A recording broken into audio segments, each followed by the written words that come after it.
Boa noite. Mesmo quem já faz o seminário, sejam bem-vindos aqui ao curso, e quem não faz também, sejam bem-vindos 2 vezes, para conhecer a nossa transmissão. E a ideia aqui surgiu no próprio seminário, no semestre passado, que como muitos colegas vêm, como a Heloísa falou agora, promotor, advogado, tem jornalista, pessoas que não são psicanalistas, mas querem aprender um pouquinho de psicanálise, querem poder, pelo menos, ter uma escuta psicanalítica lá na sua prática. Então, elas participam do meu seminário, mas eu percebi uma dificuldade grande em se dar conta de alguns conceitos psicanalíticos. Lacan vai dizer, em psicanálise nós temos, a gente tem um ensino, tem uma transmissão, né? E não é algo que você vai pegar aqui e vai falar, vamos pegar toda a coleção de Freud ou todos os seminários de Lacan e vamos ler tudo que nós vamos entender tudo de psicanálise. Não é assim. Lacan vai dizer, no seminário 5, que eu botei na bibliografia, que não se trata de compreender depressa, porque compreendendo depressa não se entende coisa alguma. Então, não é sentar e sair decorando os conceitos psicanalíticos. São construções muito abstratas para o ensino que nós estamos acostumados, o ensino academicista, um ensino que vem de escolas positivistas. A psicanálise vai na contramão disso tudo. Então, quando a gente apresenta um conceito, eu vejo sujeito. O que é sujeito para a psicanálise? Ele diverge de todas as outras conceituações de sujeito. Não é a mesma coisa de sujeito do direito, de sujeito da filosofia. Na filosofia, você vai ter eu penso. Na psicanálise, você vai ter sou onde não penso. Então, quando eu falar aqui de sujeito, eu vou estar falando do sujeito do inconsciente, de uma outra instância psíquica. Então, é importante porque eu vejo, principalmente colegas que estão começando a ter o contato com a psicanálise e pegam um conceito, exemplo, pulsão. Pulsão é um conceito dificílimo. É um dos Foi conceitos, a aula de hoje. É um dos conceitos fundamentais da psicanálise. É dificílimo. E as pessoas pegam e falam, pulsão, o que é pulsão? E aí confundem com compulsão. Pulsão de morte, tratam como se fosse impulso à morte. E não é disso que se trata. Então, vem um conceito e já há um colamento anterior numa significação para aquele conceito que não vem da psicanálise. Então, fica muito difícil se destituir de algo que já vem pronto. Então, a ideia aqui é nós irmos devagar, eu passar uma bibliografia explicando o porquê da bibliografia, e se a gente sai desse curso, pelo menos entendendo o que é inconsciente e quais são as formações do inconsciente, a gente já vai saber muito. Porque a única regra que tem na psicanálise é a associação livre. E, curiosamente, de livre ela não tem nada. Quando você fala para o seu paciente assim, fala livremente. Às vezes o paciente vem com tudo arrumadinho, né? Vem até com papelzinho. Aí fala, esqueci, o que eu ia falar? E começa a associar livremente, falar o que lhe vem à mente.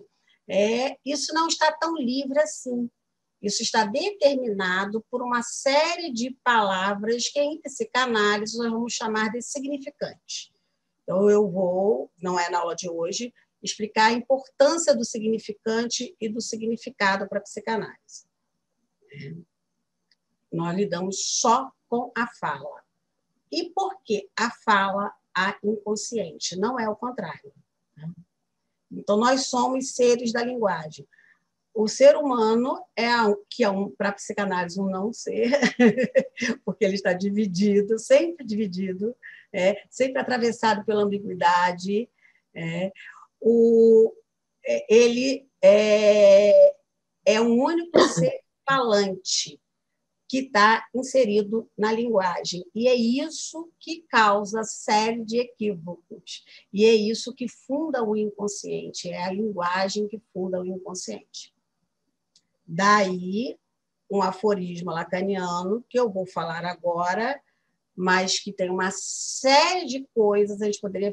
E vamos ter que ter uma aula explicando o que é isso, que é o inconsciente é estruturado como uma linguagem. Falar que o inconsciente é estruturado como uma linguagem, Lacan vai falar isso no início de Função em Campo, eu vou botar na bibliografia, vou explicar por quê, tá? Vai falar depois, no Seminário 5, no final do seu ensino, ele repete o inconsciente é estruturado como uma linguagem. Ora, nós vamos ter que entender o que é linguagem. Mas o que é linguagem, não para os linguistas, e sim para a psicanálise. Toda conceituação construída na psicanálise vem já de algum saber pré-existente. Mas há sempre uma subversão. Então, a maneira que os linguistas vão valorar um significante no significado não é a mesma que Jacques Lacan, psicanalista francês, vai trabalhar com o significante e significado.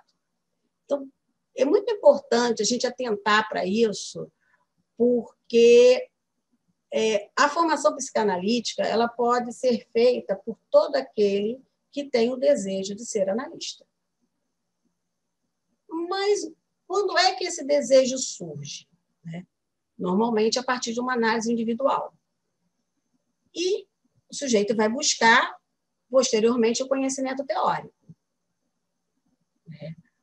Uma vez com o conhecimento teórico, ele vai buscar uma supervisão para começar a fazer seus atendimentos. O que não significa que os atendimentos só podem ser...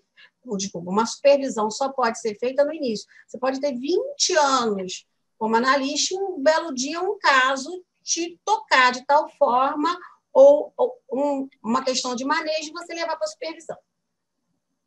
Mas uma vez que você tem o desejo de ser psicanalista, não importa qual é a sua área de formação, se fez uma graduação em engenharia, em jornalismo, em odontologia, não importa, é impossível nós não trazermos conceitos prontos de outros campos do saber. E eu vejo a grande dificuldade é a gente se destituir dessa conceituação trazida anteriormente para poder lidar com os conceitos psicanalíticos dentro da psicanálise. E aí eu diria que eu vejo uma dificuldade muito grande, por exemplo, porque tem gente que fala assim, é da área. Eu nunca entendi isso, é da área. Fulano é da área. O que é ser da área da psicanálise? Talvez ser linguista, Porque, por exemplo, a psiquiatria trabalha com fenômenos, diagnosticando a partir de fenômenos. Então, o sujeito traz uma queixa, eu não durmo, ou eu estou irritado, ou eu escuto vozes, não importa. E vai se dar um diagnóstico ao sujeito. Vocês imaginem um médico psiquiatra que resolve estudar psicanálise, ele ter que se destituir desse saber prévio.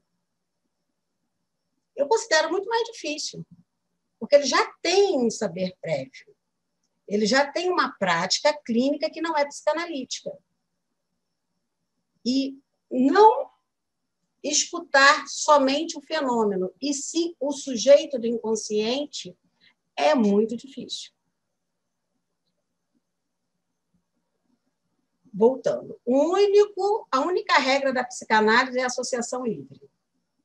Porque é nessa associação livre que alguns elementos do inconsciente podem aparecer.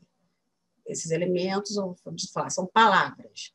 Palavras que em psicanálise nós vamos dar o nome de significantes. E eu vou explicar depois o que é esse significante para a psicanálise. Se nós não entendermos o que é um significante, nós não vamos entender a estrutura da linguagem psicanálise e não vamos chegar no inconsciente, que é estruturado como uma linguagem. Alguém quer perguntar alguma coisa? Podem perguntar, tá? Aqui, a aula de hoje, a minha ideia é apresentar para vocês o inconsciente e as formações do inconsciente. Só há psicanálise porque há um sujeito falante. E esse sujeito falante, essa fala, essa linguagem, é que funda o sujeito do inconsciente. Nós trabalhamos em psicanálise com as formações do inconsciente.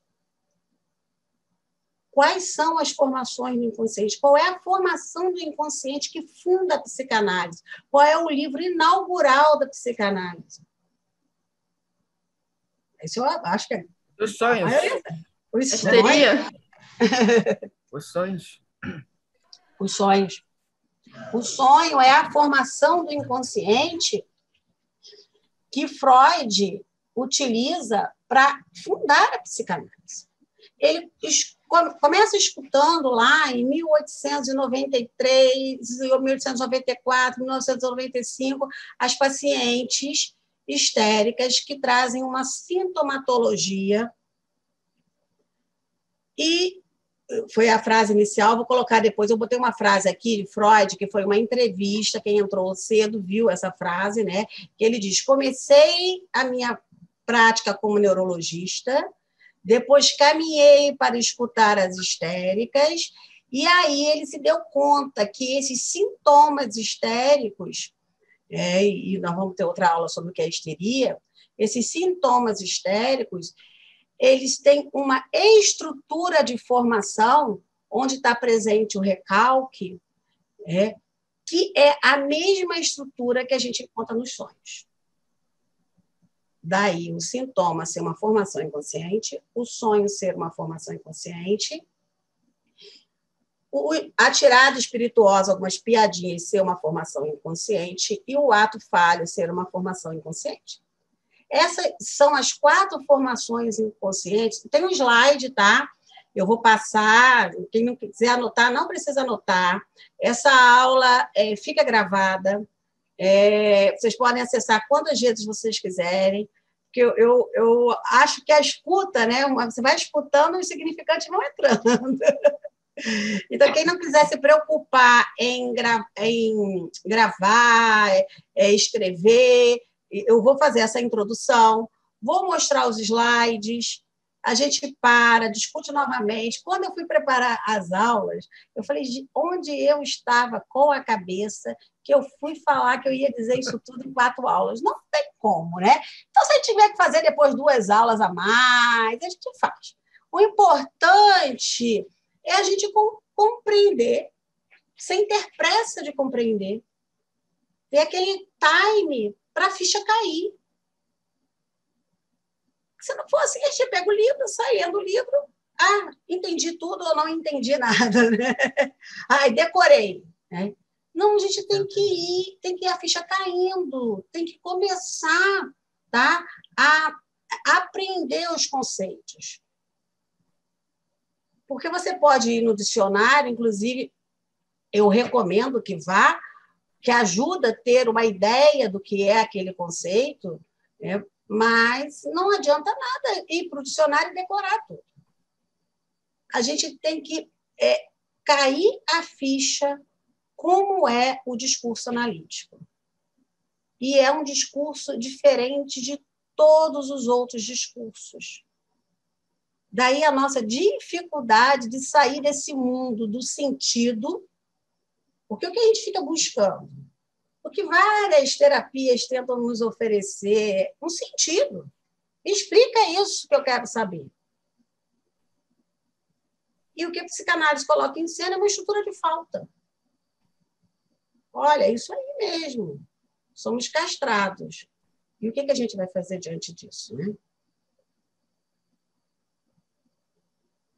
Voltando a alguns conceitos, já que eu fui falar da estrutura de falta. Por exemplo, desejo. Desejo para psicanálise, desejo inconsciente, não tem nada a ver com o desejo do nosso mundo aqui, dos fatos. Sujeito não tem nada a ver. A pulsão não. A pulsão é um nome específico da psicanálise que eu vejo que as pessoas confundem com outros conceitos. Bom, voltando a Freud lá em 1895, atendendo suas primeiras pacientes, olha, tem um livro que é Estudos sobre a Histeria. É o volume 2 da coleção de Freud. Tá? A coleção de Freud, eu creio que a maioria tem acesso e todo mundo já ouviu falar, só quem realmente não teve nenhum contato com a psicanálise ainda, que não sabe que tem as obras completas de Freud da Imago.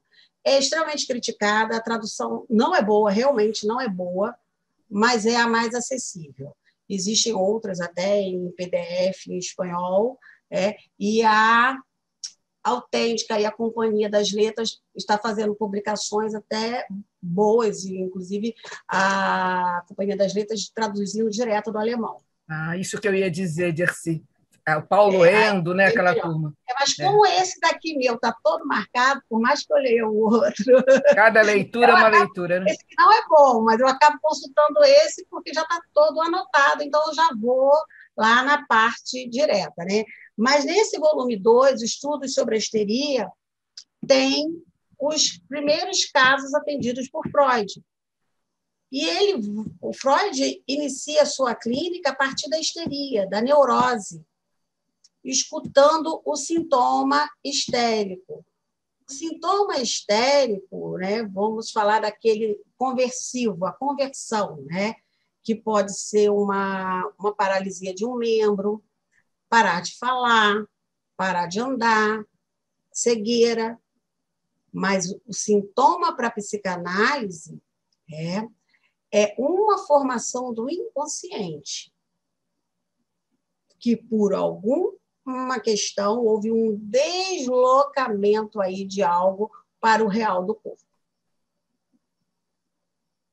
Então, quando a gente fala de inconsciente, a gente fala de formações do inconsciente. A gente só tem notícia do inconsciente através das formações do inconsciente. A descoberta de Freud do inconsciente é o que funda a psicanálise. Porque até então o termo inconsciente já havia sido usado, assim como sonhos, já haviam vários estudos sobre sonhos, mas qual é a diferença? O que é o inconsciente de Freud para o inconsciente já existente antes, ou já falado antes, o termo falado? O termo inconsciente era usado para a pessoa que não está consciente, ou seja, você toma uma anestesia geral, você fica inconsciente. Você desmaia, você fica inconsciente. Não é esse estado de inconsciência que Freud descobriu. O que ele descobriu foi que há uma outra cena além dessa daqui, há uma outra instância psíquica que não é a consciência, onde eu tenho uma série de significantes, vamos pensar significantes nesse primeiro momento como palavras, tá? Que vão formando cadeias e que algumas coisas podem não me cair muito bem. Ele vai falar, olha, o eu é um soldado vigilante 24 horas, que tudo aquilo que ele não quer saber ou é da ordem do insuportável, ele recalca. Só que o recalque, que empurra para lá que eu não quero saber disso. O recalque é um mecanismo psíquico mal sucedido. Porque a gente sempre sabe que o que for recalcado vai voltar. Nós estamos falando de linguagem o tempo todo, tá? De fala. Algo é falado, algo não cai bem, ou algo é vivido, ou é interpretado que se viveu. Quando o paciente chega para a gente e começa a contar algo que é muito comum quem está começando a atender falar, mas eu percebi que era mentira. Não, não era mentira. É a realidade psíquica daquele sujeito.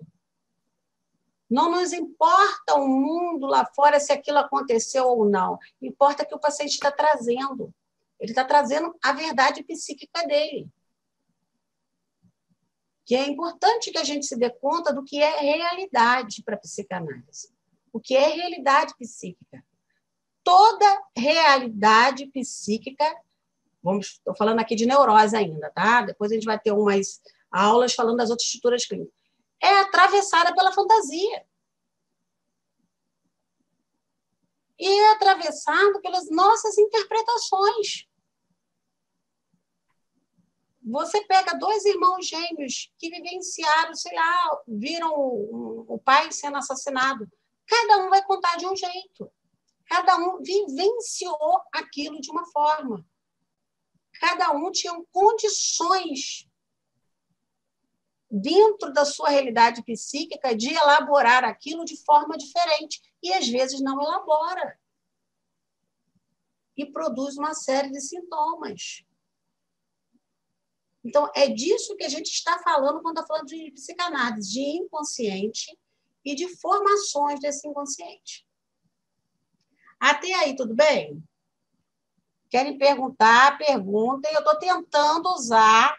Eu tenho umas colegas psicanalistas presentes, vão ter paciência. Eu estou tentando ir do início para que quem não... Porque quando a gente fala inconsciente, fica parecendo algo além, não é. É uma instância psíquica, né? É uma outra cena que não é essa aqui.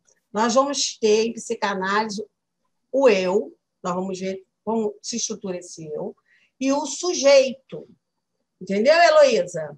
Olha a diferença. O nosso sujeito, né? O eu é o nosso sujeito. É porque eu brinco com a Heloísa, porque ela uma vez me perguntou, mas o sujeito da psicanálise é o mesmo do direito? Não. É o mesmo da filosofia? Eu respondo não, e aí vamos explicar por que não, né? Porque o sujeito da psicanálise não é o sujeito de nenhum outro campo do saber. Não é o sujeito da medicina. O sujeito da psicanálise é o sujeito do inconsciente. E o sujeito do inconsciente, dentro da sua estrutura de linguagem, vai ter o inconsciente estruturado como uma linguagem. E aí, quando nós vermos daqui a pouco as formações do inconsciente, nós vamos ver que todas, um sintoma, tem a mesma estrutura de um sonho, que tem a mesma estrutura de um ato falho, que tem a mesma estrutura de uma piada espirituosa. Ou seja, mecanismos que Freud chamou de condensação e deslocamento. Esses dois mecanismos, eles ficam mais fáceis a gente se dar conta no sonho. Você sonha com alguém que um amigo usando um chapéu específico e você não consegue entender por que ele está usando aquele chapéu ou aquela roupa. Aí, quando fala, você se dá conta que não é o seu amigo, é o seu irmão. Olha quanto deslocamento de pessoas nesse sonho, de personagens, né? E condensado, às vezes, numa única imagem, e aí, para o sonho. No sonho, a gente pode dizer que essa imagem tem valor significante. Vamos pensar um significante, uma palavra com um valor específico, até eu poder chegar no simbólico e explicar para vocês o que é um significante para a psicanálise, tá? Eu não sei como explicar agora isso, porque eu tenho que primeiro mostrar essas formações. Só para você guardar um instantinho aí, essa questão do sujeito do inconsciente, né, sabemos, mas é este mesmo sujeito que comparecerá em outros cenários. Eu acho que foi isso quando eu questionei que o sujeito do direito, o sujeito da psicanálise seria o mesmo, porque é esse mesmo sujeito do inconsciente que vai estar nos mais diversos cenários da vida. Vamos embora aqui. Boa pergunta. Pode deixar para outro momento, se você quiser. Não. Vou pegar o seu exemplo. Vou botar como uma pergunta. Você perguntando se é esse mesmo sujeito. Nossa aula começou às 19h30 e eu estou falando há meia hora. Certo? Certo. Quem está falando aqui? Meu sujeito do inconsciente? É o sujeito do inconsciente. O meu inconsciente compareceu aqui, é o eu. Quem está aqui é o eu. Você está isolando o eu? Aí eu escorrego. Vamos ver se agora eu escorrego aqui e tem um ato falho. Vou falar uma coisa, falo outra, agora não vem nenhum em mente, né? Porque o superego está tão assim que não deixa o inconsciente comparecer. O superego, quando a gente se coloca numa posição assim, de fazer uma transmissão, fazer uma live, é mais difícil o sujeito do inconsciente aparecer. Porque o superego está lá mais vigilante do que o eu, dizendo, não, olha, não fala isso, pula essa parte. Olha, deixa as transparências ali. Mas, mesmo assim, eu posso dar uma escorregada e cometer um ato falho.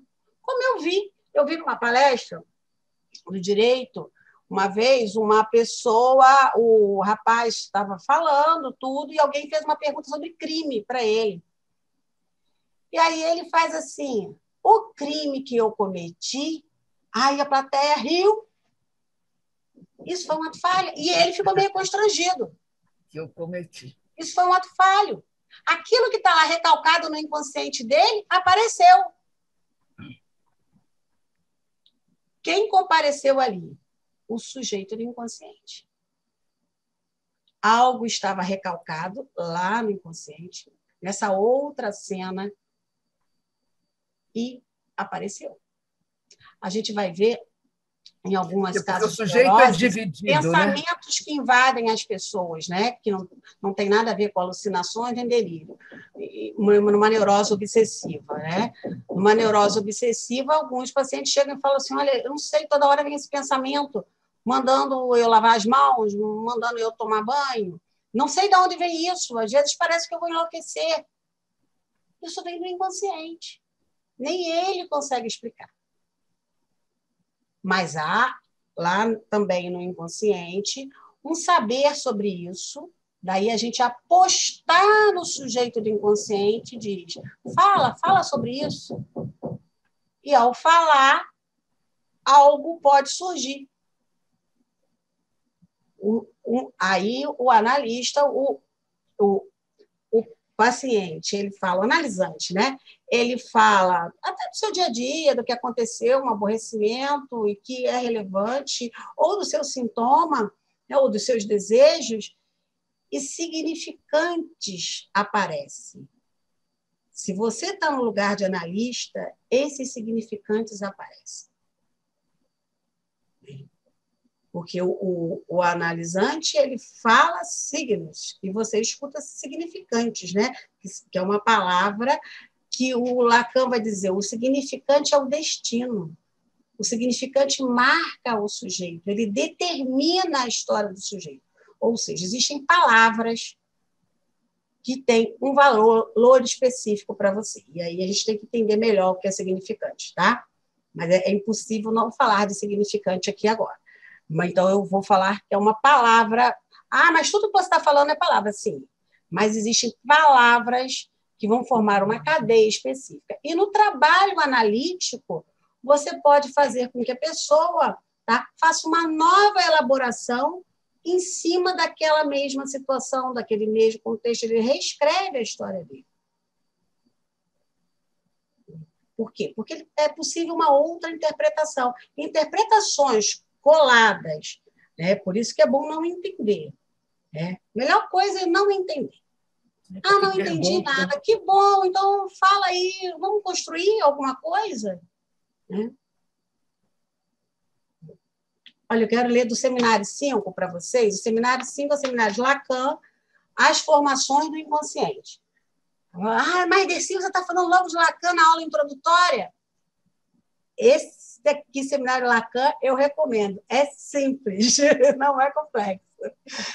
É um seminário que ele, na introdução, ele volta um pouquinho no Seminário 1, ele faz um resumo do que ele falou no Seminário 1, depois ele faz um resumo do que ele falou no 2, depois um resumo do 3, um resumo do 4 e entra no 5. Ele diz, olha, tudo que eu falei até agora nos levou até aqui as formações do inconsciente. Agora, vamos entender o que são as formações do inconsciente, e aí Lacan aborda aqui as formações do inconsciente. Sonhos, atos falhos, sintomas e xistes. E onde que Lacan vai para abordar isso? No livro de Freud. Ele vai na Interpretação de Sonhos, publicado em 1900, ele vai em Psicologia da Vida Cotidiana e vai no livro dos xistes. O livro dos xistes, Freud publica em 1905, e em 1905, Freud publica ainda, junto com o livro dos xistes, o caso Dora, que é um caso importante, que quando eu falar de estrutura clínica eu vou falar desse caso, e um texto fundamental, que é os 3 ensaios sobre a teoria da sexualidade. Então, lá no seminário, como a gente vai estudar a perversão, é impossível não falar desse texto, dos 3 ensaios. A gente deve ter uma aula lá sobre os 3 ensaios. E aí, aqui no seminário 5, Lacan vai falar da importância da linguagem. Quem tem, na minha edição 31, olha, ele diz assim, ó, é surpreendente ver que, à medida que se engalfinham com o delicado tema da afasia, um distúrbio da fala, que Freud fala lá na psicopatologia. Isto é, do déficit da fala, os neurologistas, não especialmente preparados para isso por sua disciplina, fazem progressos notáveis dia após dia quanto ao que se pode chamar de sua formação linguística. Ou seja, quanto maior a formação linguística, mais os neurologistas conseguiam, nessa época aqui, década de 50, tá? Lidar com esses distúrbios da fala dos seus pacientes. E aí ele critica os psicanalistas, enquanto os psicanalistas, cuja arte e técnica repousam inteiramente no uso da fala, até hoje não a levaram minimamente em conta. Ele está fazendo uma crítica aos psicanalistas que não estudam linguística, né? Agora, nós estudamos para depois falar, olha, mas em psicanálise não é assim, Lacan subverteu isso daí. Mas a gente trabalha com a fala. A gente tem que saber o que é um significante, o que é um signo, o que é um significado. E aí é interessante que alguns locais se preocupam logo em trabalhar a clínica. Não tem como você entender nada clínico sem ter um percurso teórico antes que te embase nessa formação para você poder escutar significantes. E a sua análise pessoal também. Né? E tem outro trecho aqui de Lacan que eu acho... aliás, eu já citei para vocês, né? Que página desse? Aquela foi a 31. 31. E na 33, lá em cima, ele diz sobre o estudo da psicanálise. Trata-se de não compreender muito depressa, porque compreendendo depressa demais, não se compreende coisa alguma. E não se compreende mesmo, né? Quando você eu perdi de qual livro? Agora entendi tudo, não entendeu nada. Oi? De qual livro você está falando agora? Eu perdi. Seminário 5 ainda de Lacan. O Seminário 5, tá. Nos slides, eu vou mostrar cada bibliografia, tá? Eu trouxe todas elas, tá? Eu tenho os livros aqui, e aí hoje vou apresentando os slides com um resumo. Normalmente, para quem não conhece minhas aulas, normalmente eu faço essa exploração teórica, a gente pergunta, a gente discute, e depois eu apresento os slides para a gente organizar o que foi falado. Também tem que dar uma forma aí, né? Senão fica muito solto. Não vamos ficar tão perdidos assim. E aí eu trago os slides e vou pontuando o que a gente já falou aqui. Né? Bom, vamos então voltar a Freud, criador da psicanálise, ao descobrir o inconsciente. Ao descobrir o inconsciente na fala dessas suas pacientes, e estudando os sonhos que sempre foram estudados, tá? Sonhos sempre foram estudados, desde a antiguidade clássica. Qual é a diferença? O que Freud traz de diferente? Que hoje a gente ainda vê isso. Pessoas falam, sonhar com isso significa aquilo, não é isso? Sei lá, sonhar com cobra significa traição. Sonhar com rato significa roubo, né? Engraçado como os animais vão ganhando valor, né? Valor interpretativo. Olha, será que se todos nós sonharmos com cobra, vai ter a mesma significação? Não. É isso que Freud nos alerta. Olha, quem sabe do sonho é o sonhador. É o mais privado que tem. E ele ainda fala assim, olha, depois eu peço para contar novamente o mesmo sonho. E às vezes a gente pede para o paciente falar, nem gravou o sonho. Eu falei, não, conta de novo. Novos significantes aparecem. Uma nova significação pode ser dada. E aí Freud vai falar, olha, todo sonho tem um conteúdo latente e um conteúdo manifesto. Manifesto é aquele que está nítido. Né? E latente é aquele que pode aparecer ou não à medida que ele vai contando os sonhos. E ele vai dizer, como eu dizia agora há pouco, que os sonhos têm 2 mecanismos: condensação e deslocamento. Só vou fazer um parênteses aqui e que a gente vai voltar nisso. Tá? Então, com Freud, nós vamos ter os mecanismos do sonho, condensação e deslocamento. Com Lacan vai dizer, olha, nós temos, na verdade, metáforas e metonímias. Metáforas e metonímias são figuras de linguagem. E nós vamos falar de simbólico, de linguagem, e vamos falar o que é a metáfora e o que é a metonímia para a psicanálise. Tá? Só que, na verdade, esses 2 mecanismos trazidos por Freud, e depois que vai remeter a metáfora e metonímia em Lacan, fala de uma estrutura do sonho que está presente em todas as formações do inconsciente. Daí, todas elas poderem ser ditas que são formações do inconsciente. Quando se tem um ato falho, e o rapaz lá na palestra falou o crime que eu cometi, houve aí, possivelmente, um deslocamento do que ele ia falar, um deslocamento significante de um lugar para o outro. Ele poderia ter feito uma metáfora também. Então, essa forma da estrutura da linguagem, a forma de lidar com a linguagem, né, ela é única e ela vai comparecer em todas as formações do inconsciente. Então, o inconsciente é aquilo que você só sabe quando ele dá notícias. E aí, Heloísa, é o sujeito do inconsciente.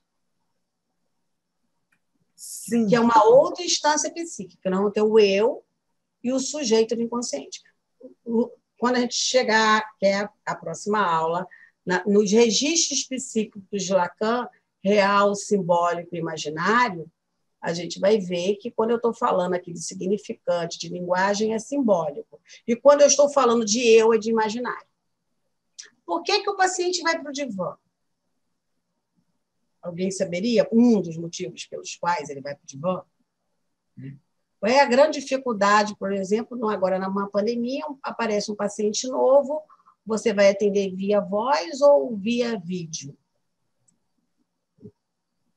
O que está em jogo aqui quando eu estou olhando para vocês? Uma relação imaginária, né? Tem que ter essa ligação pelo olhar, pela imagem, por algo que também nos estrutura. Quando eu tiro o eixo da imagem, deixo só o eixo da fala, da voz, da palavra, eu viabilizo a possibilidade do sujeito do inconsciente comparecer numa análise. E que significantes apareçam. E que novas elaborações sejam feitas. Está dando para acompanhar? Vocês querem fazer alguma pergunta? Eu acho que eu falei muito. O que eu quero que fique claro nesse momento é a psicanálise, o que está em jogo é o inconsciente. Esse inconsciente é estruturado como uma linguagem, que nós vamos ver como é essa estrutura, né? E nós temos notícias desse inconsciente a partir das formações do inconsciente. Essas 4 formações foram trazidas por Freud, mas Lacan vai falar o que é sintoma. É tudo aquilo que é analisável. Também está no seminário 5. No seminário 5 ele vai falar de todas as formações e vai falar bastante de sintoma. E o que é analisável? É aquilo que o paciente traz e diz, olha, isso não está legal, eu quero falar sobre isso. Não tem uma regra, o sujeito tem que falar disso em análise. Não, ele vai falar o que ele quiser. E aí, numa análise, você não diagnostica, obviamente, senão você fica surdo para todas as outras possibilidades, mas uma das coisas que comparece é o desejo inconsciente. É o desejo, que não necessariamente, tá? Aí a gente tem que diferenciar da conceituação de desejo que não é psicanalítico. Não é sinônimo de desejo sexual. O desejo sexual pode ser uma das vias que esse desejo comparece? Pode, mas não se resume a ele, certo? E aí, por que é importante falar de desejo? Porque Freud vai dizer que o sonho é a realização de um desejo. O que está em jogo no sonho é a realização de um desejo. Isso pode não estar claro. Isso pode estar condensado, deslocado, começa de recalcar no sonho e é recalcado novamente. Mas o que está em jogo no sonho é a realização de um desejo. Ora, mas o sintoma também é uma formação inconsciente. E o que está em jogo no sintoma? Também é o desejo. E Lacan vai falar o desejo às avessas, né? Por exemplo, um caso de Freud, que Elisabeth von R. Está também nesse livro Estudos sobre a Histeria, tá? Que são os primeiros casos clínicos de Freud. Todos são casos de histeria. Né? Ela era apaixonada pelo cunhado, né? E, num determinado momento lá da vida delas, a irmã morre e vem à mente o pensamento. Agora ele está livre para mim. Automaticamente, o eu vai e fala assim, epa, peraí, não pensa isso não, hein? Que isso? Já está de olho no cunhado? Recalca. Recalca, mas retorna através de uma metáfora, comparece de outra forma. No caso da histeria. E aí, a pessoa pode ter um braço paralisado, que não tem comprometimento orgânico. É uma formação inconsciente, é uma sintomatologia. É o tal da histérica que fala ela está mentindo, ela não está mentindo. Foi a saída psíquica possível. Então, vai para o médico, faz todos os exames, não aparece nada. Não tem nada. Eu já vi um caso de cegueira. Que realmente ela não enxergava. E os oftalmologistas diziam que ela estava mentindo, mas lá no exame parecia que realmente ela não enxergava as reações no olho, né? E aí eu não saberia explicar para vocês quais eram oftalmologicamente falando. Histeria. É o que o sintoma conversivo.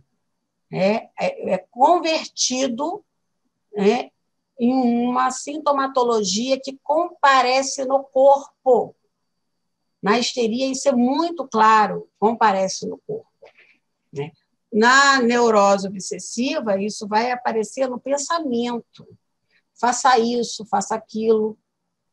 Neuroses obsessivas graves podem ser confundidas com paranoia. É um comando constante. Lave a mão, faça isso. Levante, faça aquilo. Tem certeza que fez aquilo? E aí comparece a dúvida, né? Então, isso é sintoma também. E isso é analisável. O sujeito traz para análise. Foi. Essa coisa que você falou aí da histérica, né? E do quanto que o médico, então, diz ela está mentindo, né? Voltando a essa coisa que a Heloísa trouxe do sujeito, né? Assim, enquanto que na psicanálise, então, se escuta essa verdade do sujeito, né? Vamos dizer, na medicina, ainda mais em casos desses, né? Assim, há um desmentido, né? Quer dizer, o médico diz, não, não é, né?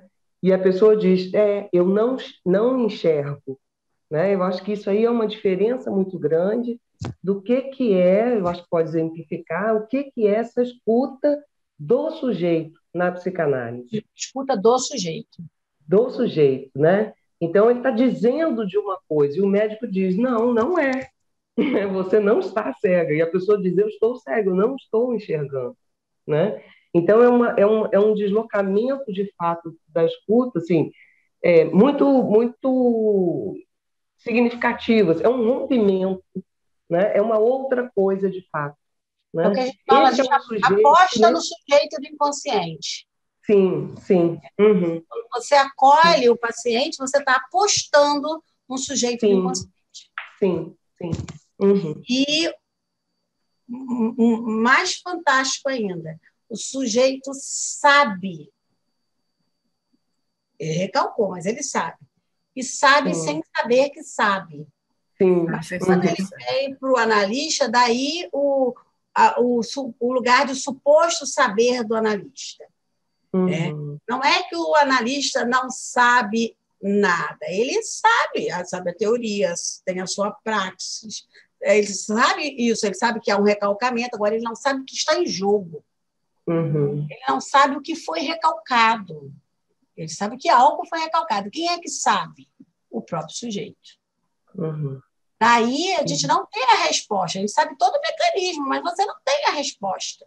Você não tem, olha, você está assim, e é melhor aquilo, calar a boca, tem até aquela piada, seu analista fala, né?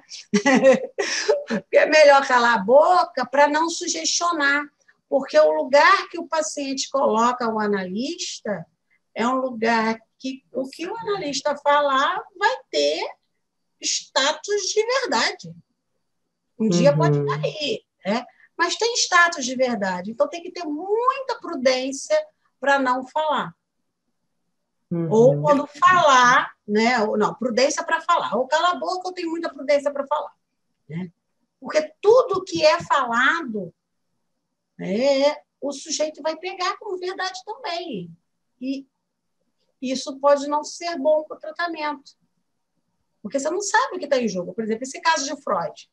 Até ela falar muito, ela conseguir desrecalcar o que estava em jogo, o Freud não sabia do que se tratava. Ele não sabia que é porque ela estava enamorada do cunhado, gostou momentaneamente. Não é que ela não... aí é que está, né? O ser dividido. Nós estamos sempre divididos em amor, ódio, consciência e inconsciência. Ela, ao mesmo tempo que ela fica, poxa, agora meu cunhado está livre, ela se censura, fala, não, eu não posso pensar isso. Recalca aquele desejo e produz um sintoma. Até por conta da culpa em relação à morte da irmã também, né? Tudo isso. Vai que desejou um dia, até num sonho mesmo, né? Imagina, você está lá no seu inconsciente, você não sabe o que está, no dia a dia está tudo lindo e maravilhoso, aí um dia sonha que a sua irmã morreu. Sonho é a realização de um desejo. E aí, depois dos 3 meses, a irmã morre. Vocês têm noção da dimensão da culpa que comparece aí? Trabalho psíquico, analítico que tem que ser feito aí. E o desejo inconsciente independe do sujeito. Ainda tem isso. Né? Numa análise, Freud tem uma das conferências que ele diz, olha, o desejo inconsciente, uma vez comparecendo, você pode realizá-lo. Você pode sublimar e transformar em algo. Como pode fazer novas elaborações daquilo e abandonar aquele desejo. Nem todo desejo é realizável. Mas pode trazer sofrimento. E aí, um trabalho analítico entra aí com muita eficácia, né? Mas são trabalhos longos e requer o próprio desejo do paciente, aí que tem que ter o desejo de análise. Tem que ter desejo de análise antes de mais nada. Porque o percurso não é fácil, é difícil, é doloroso, e numa psicanálise você não promete nada, você não promete pílulas, você não promete respostas. É que eu disse, coloca em cena a estrutura de falta. Né? Olha, é isso aí. Promete a castração, né? Aceitar que é castrado, que não dá. Freud tem uma frase que eu adoro, que a psicanálise transforma a miséria neurótica, que é essa tortura neurótica, né, numa infelicidade banal. E o que é uma infelicidade banal? É aceitar a castração. Não dá para mim. Isso aí não dá. Eu vou ter que aceitar mesmo, e eu sou assim mesmo. É uma escolha. É uma escolha. E também escolher que dá, né? Porque impossibilidade normalmente é escolha. Impotência, não. Por exemplo, impotência é você ter uma paralisia realmente, sofrer um acidente e não pode andar. Então, você não pode andar. Então, isso é uma impotência. Impossibilidade é você escolher que não vai fazer caminhada.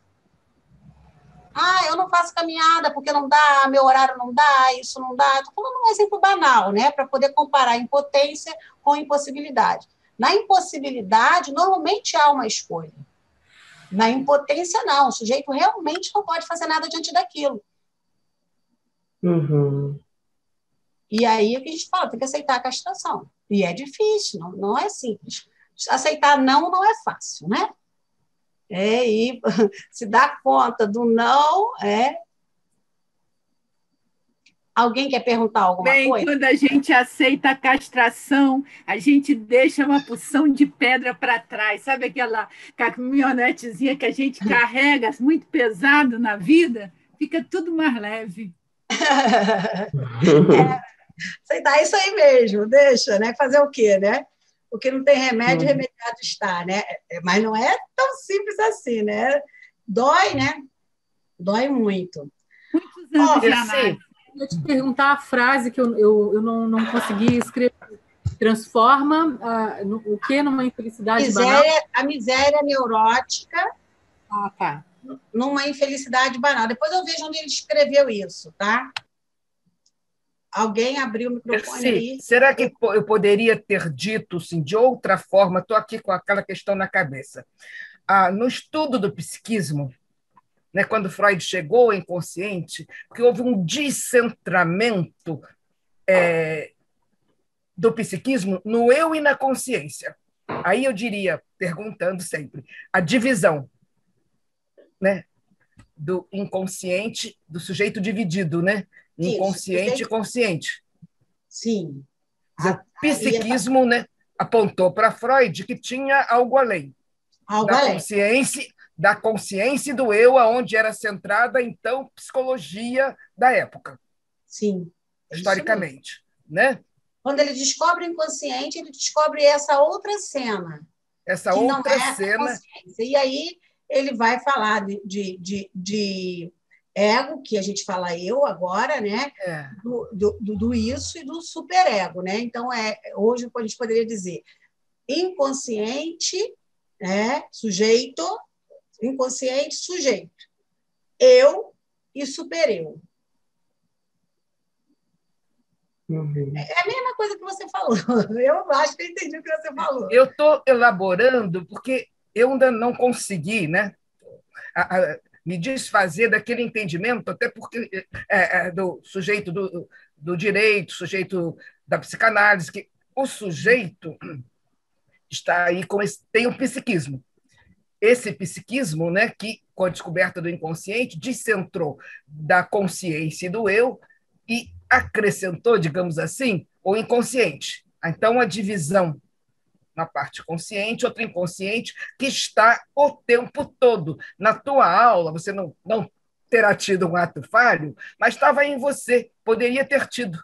Né? Então, o eu, você consciente, tal, está dando a sua aula aí. Né? Se ele tivesse dado uma escorregada, como você brincou, né, teria tido uma manifestação inconsciente, um ato falho, né, mas estavam presentes aí em você, mas não se manifestou, nem se manifestaram, não se manifestou em nenhum momento. É isso que eu estou querendo chegar. A questão da Heloísa, que a Heloísa é uma colega advogada, né? E a questão toda é o sujeito do direito, não é isso, Heloísa? Porque eu acho que ele comparece onde quer que seja. Só que, assim, até onde eu entendo o sujeito do direito, vamos embora aqui, né? Definir os sujeitos de direito. Você pode ter o sujeito ativo e o sujeito passivo de direitos, né? Você pode ter um sujeito de direitos, tá? Que vai ter uma série de acessos por ter uma condição específica, uma condição jurídica. Então, quando a gente fala de sujeito para o direito, é isso. Agora, quando você fala do indivíduo... Estou falando, que comparece, tá? Numa audiência, ou é processado, ou processa, né? Você fala porque o conceito de sujeito para o direito é um conceito específico, inclusive muda de acordo com a área do direito que você trabalha. Pois é, que ele está assujeitado à lei, a isso, tudo mais. Mas eu estou falando desse indivíduo que comparece em todos os lugares. Porque a gente vê manifestações inconscientes mesmo da repetição nas narrativas das pessoas. Mas vamos lá aqui. Então, se numa audiência, vou lá, estou dando meu depoimento, eu tenho um ato falho, isso vai para os autos? Aquela velha história que não está nos autos, né? Não existe. Está no mundo, não está no mundo do direito. Isso não é relevante para o processo. O que eu quero dizer é que o sujeito do inconsciente da psicanálise, ele raramente é como se... Então, eu poderia... O meu sintoma... Olha, não mais longe ainda, tá? Um sintoma... Embora essa paciente que ficou 3 meses sem enxergar nada, tá?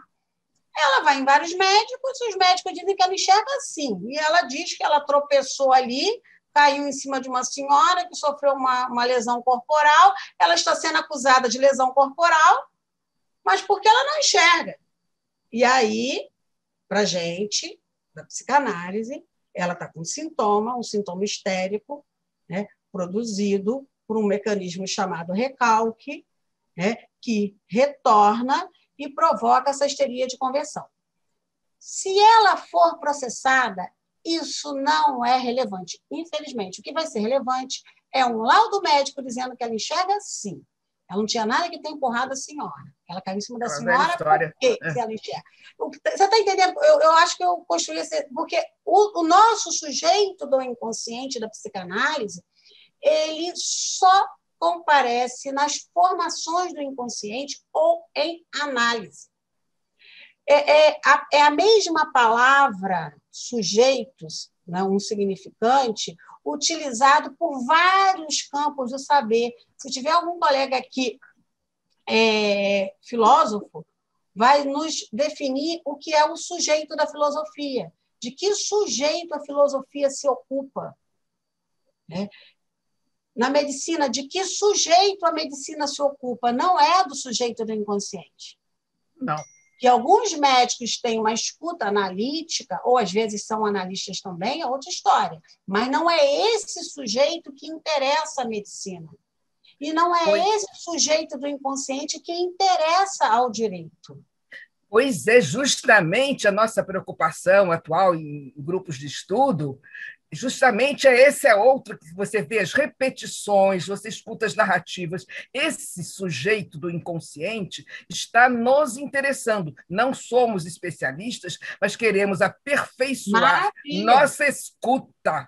A escuta, que são trazidas questões muito importantes. Quem tem, né, eu sou analisanda, né, então eu tenho alguma noção. Né, e procuro estudar, mas não dou palpite. Só em fazer análise, não esqueçam que a análise individual é um dos pilares da formação do analista. E eu vou mais longe, é o mais importante.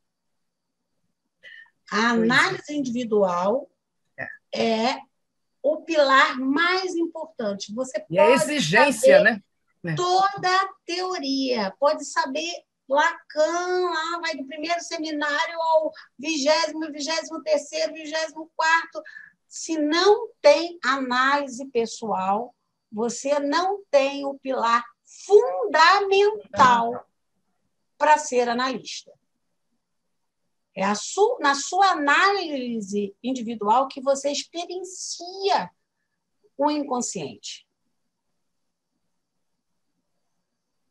Então, se você não passa por essa experiência, se você não trabalha a sua fantasia, seus desejos inconscientes, você não consegue ocupar a posição de analista.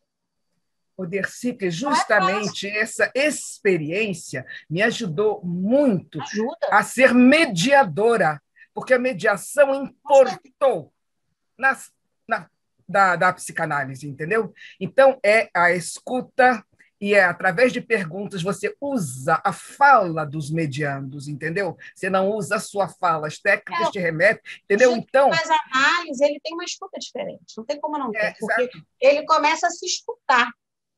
Porque você não faz análise para escutar ninguém, é para você se escutar. Se escutar, exatamente. Escutar o que você está falando.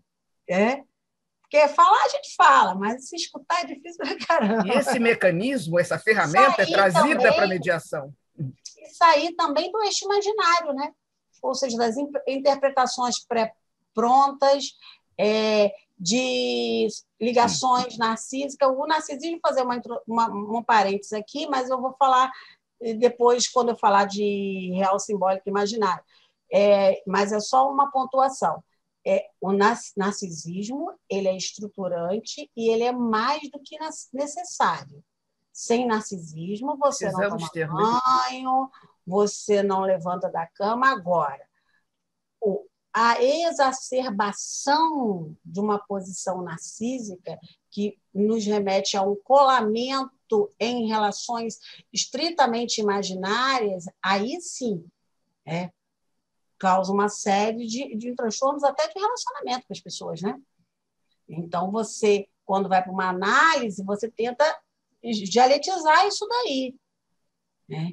Colocar simbólico nisso daí, de vez em quando olhar para a cara do real também. Eu vou explicar que real não é sinônimo de realidade. Real é um dos registros psíquicos que não é sinônimo de realidade. Quando a gente fala em realidade em psicanálise, nós estamos falando de realidade psíquica. E essa realidade psíquica, na neurose, ela é permeada por uma fantasia. Tem sempre a nossa fantasia em jogo. A fantasia não é devaneio, não. É algo estruturante que nos insere no mito individual. Todos nós temos o nosso mito individual. E que a gente leva para a análise. Sem se dar conta, não sai contando, meu mito individual é esse. Não é isso. Mas tem sua construção, o que você interpreta de você, o que você interpreta das suas relações familiares, dos lugares que você ocupa. Alguns você adora ocupar, outros não, outros gostam, mas não reconhece, não te reconhecem, né? E aí surgem as questões. Isso tudo coloca em cena o inconsciente. A fantasia, ela tem uma matriz simbólica e imaginária e que vai nos ajudar a dar conta do real, que é algo que não tem nominação. Exemplo, uma crise de angústia que comparece no corpo e que desestrutura com taquicardia, suor, visão escurecendo e não sabe de onde vem nem de onde vai. Isso foi nomeada de síndrome do pânico, né, recebeu um nome da psiquiatria, lá dos códigos lá do DSM. Essa semana passada, eu acho que eu falei isso no seminário semana passada, eu vi um adolescente com diagnóstico de transtorno de desobediência. Aí eu lembrei de Freud. Freud fala, olha, Freud, mais ou menos em 1912, 13, ele fala assim, os pais mandam os filhos fazerem análise para ficarem comportados. E aí ficam surpresos que eles pioram o comportamento. Posso citar 2 exemplos aqui, pessoais? Claro. Eu tenho feito um exercício que, para mim, tem sido muito interessante, além da análise pessoal, né? Claro que a gente não vai ficar em associação livre assim na vida cotidiana, às vezes com uma amiga, psicanalista ou alguém que tem uma escuta diferenciada. Mas eu tenho feito 2 coisas. Assim, eu sou mãe de um filho que já não é mais adolescente, está se tornando adulto, mas ainda tem aquelas características meio adolescentes de criticar a mãe, às vezes e tal. Aí, às vezes, ele fala assim, mãe, você está se repetindo. Você já disse isso 1000 vezes. Eu falei, ótimo, o que foi que eu repeti mesmo? Deixa eu anotar aqui para analisar. Isso é uma coisa. E outra, assim, eu publico muita coisa no Facebook e às vezes eu gosto de deixar minha fala solta. Aí eu vou na associação livre mesmo. Conto uma história, alguma coisa assim, e depois aí as pessoas começam a comentar, conversar, vou conversando, aí eu vou olhar o que eu escrevi e vejo o que apareceu do meu inconsciente.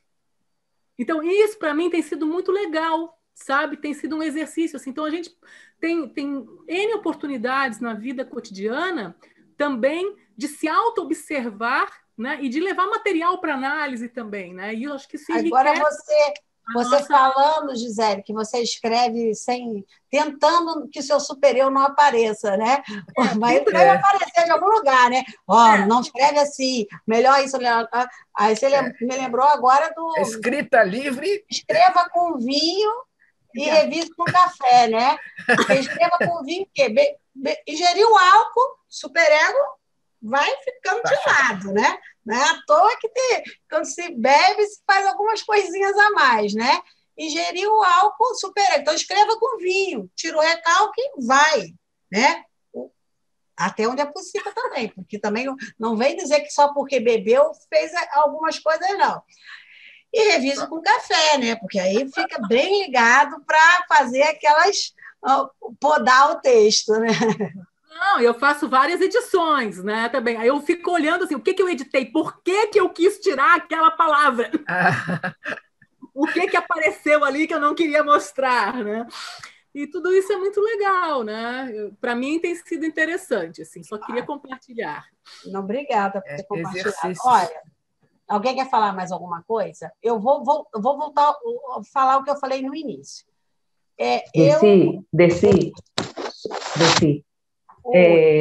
Se você me permitir, que a Heloísa está trazendo essa questão aí, não sei se vocês conhecem esse livro aqui.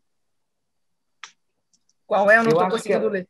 Ele se chama Sujeito do Direito, Sujeito do Desejo, Direito e Psicanálise.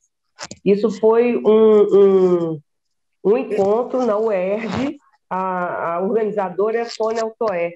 Sei quem é, minha professora lá na UERJ, foi a professora Não, quem é que está... Esqueci a... Maria Tereza, por favor. Posso botar... Bota aí no grupo. Que a maioria que está no grupo do Seminário Psicanálise e Criminologia, né? Você manda, mas quem não estiver, eu encaminho no privado. Manda sim, Maria Tereza. Mando, pode deixar. Esse eu não li. Eu acho que você vai gostar bastante. Esse já é um livro de 2010, e é uma coletânea, foi um encontro, né, na UERJ, vários autores, eu acho muito bom esse livro. Com certeza. e eu leciono psicologia jurídica, né? E é quebrar uma pedreira, porque o discurso fechado, né? Esse sujeito fechado, e os alunos já vão, e não é à toa, né? Com essa coisa fechada, né? Assim, a lei fechada, a verdade. Isso! Olha, Maria né? Tereza, mas é isso, entendeu? É o objetivo que vai lidar com as subjetividades. Exato. Ontem, É um discurso mesmo altamente, né? É uma objetivação fechada, né? Assim, e poder levar Aquilo está isso pronto, não pode ser assim. Por isso que a gente quer trabalhar a escuta dos advogados. Eu penso uma comissão lá da OAB, entendeu? A gente está pensando nisso, é preciso trabalhar, né, a escuta dos advogados. Agora, não vai ser, eles vão querer fazer uma psicanálise, o que seja, né? Como, né, tenho conversado até com o Júlio sobre isso, como é que trabalhar a escuta. Só em mudar um pouquinho a posição para a posição subjetiva para escutar o outro, eu acho que já é meio caminho andado, né? Porque Pois o que uma acontece tentativa. quando eu vejo, ontem mesmo, uma pessoa me procurou querendo fazer um seminário Psicanálise e Criminologia e explicou por que gostaria de fazer o seminário. E aí disse que queria muito entender, né, por que essas pessoas mais, né, um discurso totalmente o contrário, já julgando, né, cometem crimes, por que elas são tão frias, né? Ou seja, já fazendo toda uma interpretação a partir de um ato. A própria questão comete um ato, você atribui a ele uma série de adjetivos, que em psicanálise seriam palavras com valor significante, atribui a ele uma série de adjetivos, o diagnostica, aí vai depender se o interesse é falar que ele é um inimputável e não vai responder, e diz que tem uma doença mental. Se o objetivo for condená-lo com a mão mais pesada, vamos diagnosticar como psicopata. Então, assim, eu falei, olha, você é muito bem-vindo ao seminário, mas assiste minha palestra sobre psicopatia lá no canal do YouTube para entender o que seria psicopatia para a gente, né? Isso tudo serve para a gente ilustrar, gente, a posição do discurso analítico. Psicanaliticamente, a gente não atribui adjetivos às pessoas. Quem fala do sujeito é o próprio sujeito. Eu falar de alguém, ele que tem que falar. Então, se eu vou a um presídio, como eu vou ou ia antes da pandemia, e vou escutar alguém que está lá preso, que cometeu um crime, eu tenho que escutar o que ele tem para falar do ato dele. Ele que tem que falar. Não adianta eu pegar e ler o que está escrito, porque aquilo é o que falaram dele. Ele foi falar. Eu não estou dizendo, e é bom que eu fui dar uma palestra uma vez, um rapaz quase levantou da plateia e falou que eu não queria que ninguém fosse preso. Olha, eu nem falei isso. Eu falei, olha, isso é interpretação sua. Olha como as pessoas interpretam. Eu não queria ofender-se. Eu só estou... Eu não disse que ele não tem que responder o processo, pelo contrário, psicanaliticamente, não tem que responsabilizar pelo ato. Juridicamente, a lei jurídica é uma das vias de uma lei simbólica que comparece barrando o sujeito. É uma das vias. A lei jurídica ela tem um valor simbólico, sim. Agora, quando eu vou escutá-lo, não sou analista dele, não estou fazendo análise com ele, mas tem uma posição X de escuta e de acolhimento. Então, eu quero que ele diga o que ele tem a dizer do ato. E aí, Heloísa, voltando na sua prática, que você é mediadora, eu acho muito importante, que, independente de ser advogado ou qualquer outra área, é essa posição de você poder escutar o outro. Né? Exato. Porque o outro entra, às vezes, num discurso metonímico, que ele não se escuta, e se você for para cima não vai dar boa coisa. E a mesma coisa, não tem verdade, não tem mentira. Aí é não aquele tem negócio, verdade. quem faz a análise é você, quem tem que dar a pitada de simbólico aí nessa história é você. Não é fácil, mas é um papel que a lei trouxe, né? Entendeu? Que poderá ter uma utilidade muito grande. A escuta, e ele próprio, indivíduo, mediando eles, que sejam, se escutarem. Tem uma regrinha básica, quando um fala, o outro abaixa a orelha, entendeu? Para... Escutar, é muito difícil. Agora, mas é assim que a gente trabalha. Olha, faltam 10 minutos para a gente concluir a aula de hoje.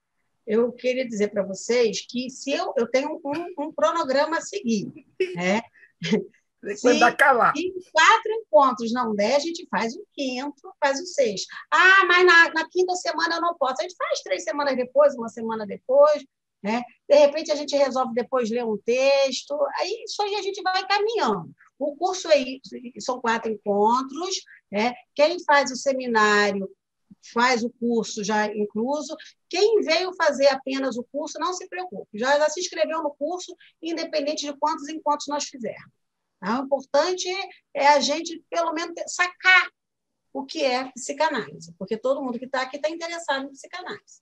Tá? E aí, para a aula de hoje, eu queria, pelo menos, mostrar a bibliografia. E aí, os outros slides, que aí na próxima aula eu vou direto para os slides, a gente vai retomar uma série de coisas que nós falamos aqui e, possivelmente, eu entro no conteúdo novo. Se der. Não adianta pressa, não adianta pressa. Não, mas é melhor ir devagar e chegar do que correr uma maratona e nunca mais correr maratona na vida nem andar, né? Então, vou tentar compartilhar a tela aqui, só para mostrar a bibliografia que eu acho importante. Aqui, tem um slide aqui. Vocês veem aí um slide? Todo mundo está vendo? Tá ok? Sim, tá. Vou mudar aqui. Pequenininho. Bom, o que eu quero passar ainda hoje é a bibliografia. Olha, esse texto da Nadia, quem não conhece a Nadia Paulo Ferreira é uma psicanalista conhecida como a teórica do amor, né? Fez uma live outro dia com a gente sobre a erotomania, e ela tem esse texto, Jacques Lacan, Apropriação e Subversão da Linguística.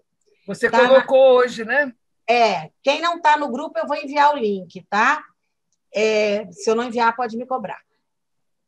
Eu acho que esse texto ele pode ser lido, ele é importantíssimo, ele fala de significante, significado, signo. No final, fala um pouquinho de gozo, Heloísa.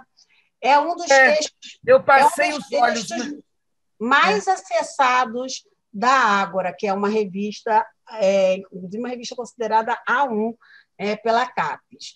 Então, eu acho que é um texto fundamental, mas depois que a gente fizer um percursozinho. Eu passei os olhos, mas assim, não digo, aguarda.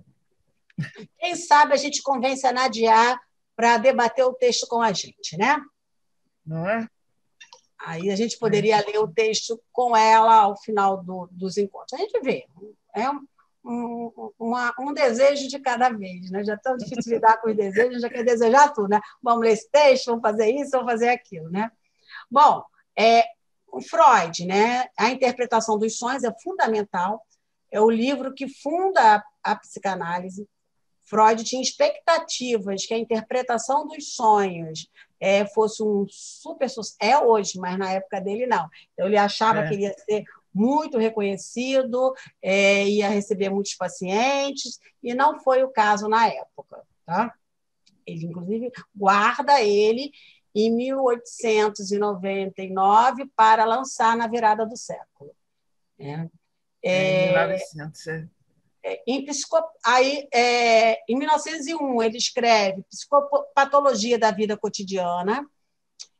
Nesse texto, nós vamos encontrar os atos falhos e os lapsos. Então, é nesse texto que ele vai falar dessa formação do inconsciente. Observe que de 1900 a 1905 ele está trabalhando a formação do inconsciente. Ele acaba de descobrir o inconsciente em 1895, 96, 97, através do atendimento das suas pacientes histéricas, e começa a escrever sobre as formações do inconsciente. Estudo sobre a histeria foi o livro que eu mostrei, que tem os primeiros casos de Freud, né? Aqui está repetitivo, está repetitivo. De novo, sobre a psicopatologia da vida cotidiana. Repetiu aqui, os xistes. Em 1905, os xistes e sua relação com o inconsciente. Os xistes são as piadas espirituosas, aquelas tiradinhas que a gente faz, aquelas gracinhas que você fala assim, não era para eu ter falado isso, falei demais, ainda tirei onda com a cara de fulano. É aquilo que sai, que não era para sair. Né? Você não é dono da sua própria casa. Revela você, né? Você nem queria falar aquilo, mas falou, né? Depois você fala, vai falar. Na verdade, queria, né? Bom, eu gosto muito desse dicionário, que é o Kaufmann. Eu gosto muito dele. Ele vai a fundo num verbete. Você pega um verbete, por exemplo, inconsciente. Ele vai desde Freud, chega em Lacan. Aí ali é muito bom porque ele vai falando um pouquinho do que foi abordado em cada texto. Então, você tem também uma bibliografia que ele remete. Para estudar Freud, aí, porque o Kaufmann ele vai ter tanto Freud quanto Lacan, vai ter o Winnicott, Melanie Klein, que não é o nosso caso aqui de estudar, porque aqui toda abordagem é freudiana e lacaniana, tá? Mas lá ele traz os verbetes ligados a Winnicott e Melanie Klein, que são outros psicanalistas. E esse dicionário, que é o vocabulário de psicanálise, Laplanche Pontaly, que é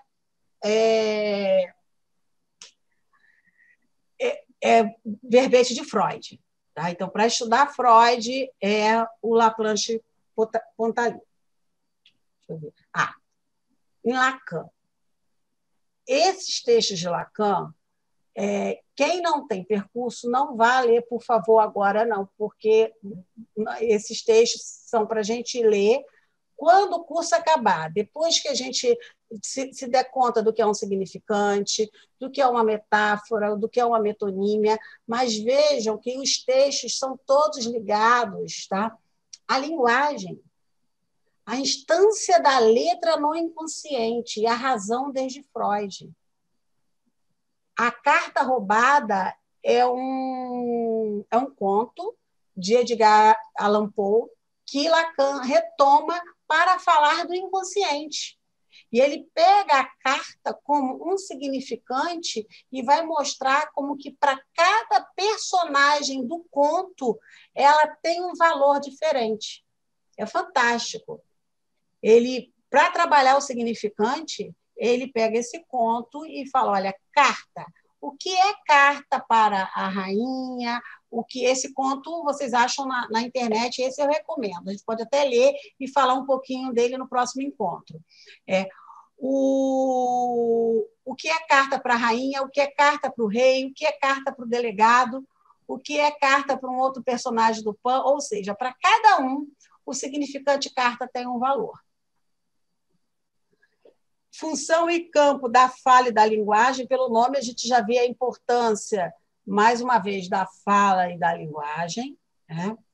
E o seminário 5, que eu mostrei para vocês, que tem as formações do inconsciente. Essa é a bibliografia para entrar no estudo do inconsciente e das formações do inconsciente. Depois dessa etapa. Essa bibliografia eu apresentei, né? Vou dar um stop aqui. Voltei, né? Eu apresentei, não é para ler para a próxima aula, é para vocês terem, porque a ideia do minicurso é esse contato inicial com a psicanálise, oferecer uma bibliografia pertinente a cada tema, tá? E quem se interessar, eu vou ler esse texto, eu vou ler o outro texto, para saber onde acha isso tudo que nós estamos falando. Eu particularmente, não gosto muito dos comentadores. O que são comentadores? pessoas que leram Freud e que leram Lacan e escreveram livros. Aí tem interpretação. Tem interpretação. Por que não lê logo Freud? Não é nem exatamente, não é o que um disse, o que outro disse, né? Uma coisa é você pegar um livro, como a Maria Tereza falou, que está fazendo uma abordagem específica. Certo. Está fazendo uma abordagem específica comparando sujeito do direito e sujeito do desejo, não é? Quando fala do sujeito do desejo, de que desejo estão falando? Do sujeito do desejo inconsciente. Olha aí, é bem interessante isso. Então, vai logo em Freud. O Freud é assim, Lacan todo mundo diz que lê e não entende. O Freud, você lê, diz que entendeu, mas no fundo não entendeu, porque como o Freud escreve muito bem, a leitura é gostosa. Você escorrega. É gostoso ler Freud. Mas cada vez que lê é uma leitura. Se você não tem os conceitos apreendidos, se você não aprendeu os conceitos psicanalísticos, vai gostosinha a leitura. Você não se dá conta do que Freud está falando. Tem passagens extremamente profundas, mas se você não entender aquele conceito, você não alcança até onde Freud está indo. Conhecer os conceitos, né? Agora, a interpretação dos sonhos tem que ler pelo menos o capítulo 7. O capítulo 7. Pelo menos o capítulo 7. Eu me dei bem com as traduções diretas do alemão, daquele pessoal do Sul, o Paulo Endo, entendeu? Gosto bem. Eu estou comprando à medida que está saindo ali os livros da Autêntica, né, e da Companhia das Letras. Exato. Eles são obras incompletas de Freud, né? Porque a Imago é completa, e completa não está. Falta texto para colocar ali. Né? E eu estou comprando, e aí quando eu vou reler algum texto, eu leio lá, a tradução direto do alemão, e comparo com as anotações. O que acontece? Ao longo, né, da nossa formação, a gente lê muitos textos e vai fazendo anotações muito importantes. Porque quando a gente lê em grupo, o colega interpreta uma coisa, saca alguma coisa do texto que você não sacou, aí um fala, mas eu não entendi assim, e incrível, você vai ler o mesmo texto depois de um tempo, 1 ano, 2, 3, você percebe outras coisas. Outras coisas. Porque eu não vi isso nesse texto. Então, as releituras, né, são as fundamentais. Anotações são importantes.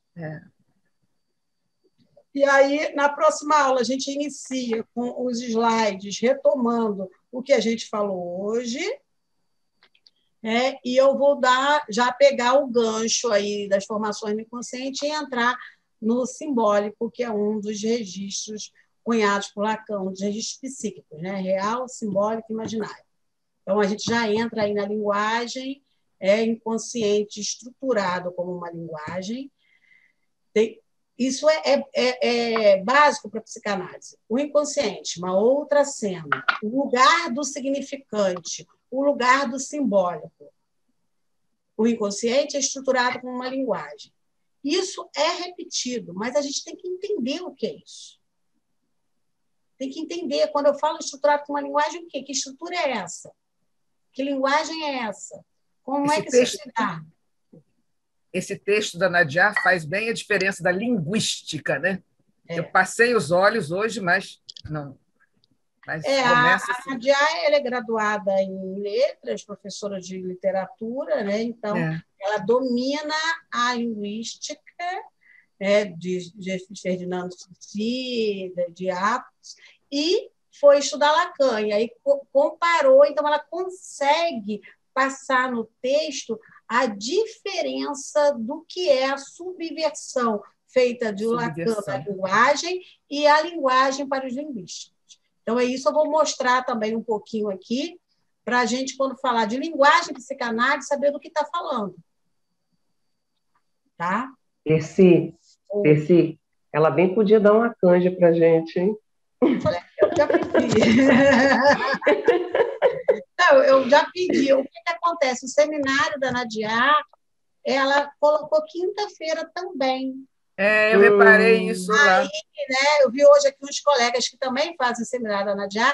No último encontro, na quinta-feira passada, no meu seminário, várias pessoas mandaram mensagem, eu falei, sim, hoje é o seminário da Nadia também. Aí eu falei assim, não, vai lá, porque lá eu não sei se fica gravado, ou aqui fica gravado. Só que ela disse que vai tentar trocar o dia do seminário dela. Oba! Oba! Isso eu Oba! sugestionei. Eu falei, porque eu não posso ir no seu, você não pode ir no meu. Aí ela vai tentar trocar o dia do seminário dela para... acho que deve ser terça, né? E aí eu já estou com o pedido para ela ler esse texto com a gente. Quem quiser, venha ler e a gente pega o próprio autor aí lendo o texto com a gente, depois que a gente entendeu um pouquinho o que é significante, que é primordial. Tá? Bom, alguém quer falar mais alguma coisa? Podemos ficar por aqui? Só queria fazer uma brincadeirinha com o objeto perdido e a perda do objeto. Agora estou falando do direito, perda do objeto. Né? Essa semana, com a questão lá do STF, né? As questões lá do processo do Lula, e eu estava vendo lá no outro grupo, tínhamos visto, acho com você também, a questão do objeto perdido. Né? E aí me dei conta lá da perda do objeto, falando do direito, com a anulação das sentenças do Lula. Né? Aí fiz uma conexão, perda do objeto e objeto perdido. Em psicanálise, nós vamos ter o objeto perdido para sempre. Pois mas o objeto perdido em psicanálise, ele nunca existiu. Se perde algo que nunca existiu. Foi algo que nunca existiu, exatamente. Quando a gente chega lá, né? E, nesse momento da linguagem, né? Porque há um traumático aí quando o humano se depara com a linguagem. Há algo da ordem do trauma também aí no momento da linguagem. Né? E antes de nascer, o sujeito já é falado. Como ele é falado vai depender, né, do contexto cultural, o momento que ele está, a família, onde ele vai nascer. Mas ele já é falado. Ele já é falado. Ele já nasce sendo falado. Já tem um nome então, previsto. A gente passa a vida inteira sendo falado e antes do nascimento somos falados. Também. Então, tem um momento que a gente vai procurar uma análise para a gente poder falar da gente. Né?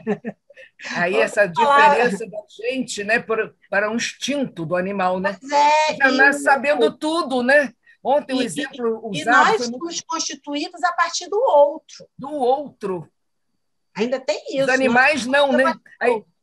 O eu é o outro, e o que nos salva dessa, o eu é o outro. Então, o outro é ao mesmo tempo o meu igual e o meu rival. O meu igual e o meu rival, exato. E o que nos salva disso? O simbólico, a fala, a linguagem. Tá bom? Bom, esse curso até 15 dias, né? Porque semana que vem quem faz o seminário está lá no seminário. Isso, estaremos lá. Tá. Beijo, gente. Até a semana que vem, daqui a 15 dias, né? Obrigada.